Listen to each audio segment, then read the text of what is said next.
The cat is sleeping. பூனை தூங்கிக் கொண்டிருக்கிறது. Subject verb. இப்போ ஆப்ஜெக்ட் அப்படினா என்னன்னா ஃபர்ஸ்ட் ராஜா ஈட்ஸ் மேங்கோ. இப்போ யார் செய்றாங்களோ அவங்க சப்ஜெக்ட். என்ன செய்றாங்களோ அது வெர்ப். அவங்க எதை செய்றாங்க அந்த செய்யற செயலை யார் வாங்கிக்கிறா அப்போ அதுதான் ஆப்ஜெக்ட். அப்போ ராஜா ஈட்ஸ் மேங்கோ. சென்டென்ஸ் நான் சொல்றேன்னா உங்களுக்கு புரியும். இப்போ ராஜாங்கிறது பெயரை குறிக்கிறா அப்போ இது சப்ஜெக்ட். கரெக்ட்டா? சப்ஜெக்ட். அப்போ ராஜா ஈட்ஸ். ராஜா சாப்பிட்டான். என்ன சாப்பிட்டான்? சாப்பிட்டானா? அப்போ சாப்பிட்டான் அப்படிங்கிறது வந்து வெர்ப்ல வருமா?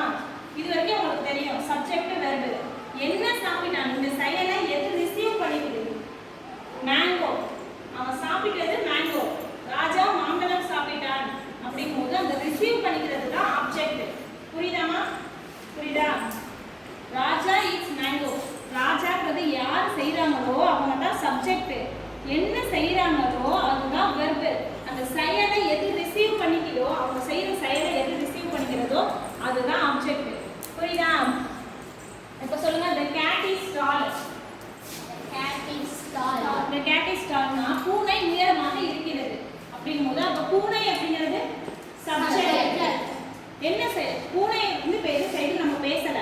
பூனை என்ன பூனை எதுவுமே செய்யல. ஆனா நம்ம பூனையை பத்தி பேசணும். the cat is tall. அந்த செயலை யார் வாங்கிக்கிறா? tall. உயரமாக இருக்கிறது. அப்போ அதுதான் ஆப்ஜெக்ட். புரியுதாமா? புரியுதா? அதே மாதிரி சிம்பிள் பாஸ்ட் டென்ஸ்ல இதுதான் ஃபார்முலா. V1ல கம் ப்ளே ஈட் அப்படிங்கிறது வந்து V2 அதாச்சும் பாஸ்ட் டென்ஸ்ல வரும்போது கம் கேம் ஆகும், ப்ளே பிளேட் ஆகும், ஈட் அண்ட் ஆகும் மாறிடும். அதாச்சும் வந்தான், விளையாடினான், சாப்பிட்டான் அப்படிங்கிறது வந்து V2 ஃபார்முலால இப்படி தான் வரும்.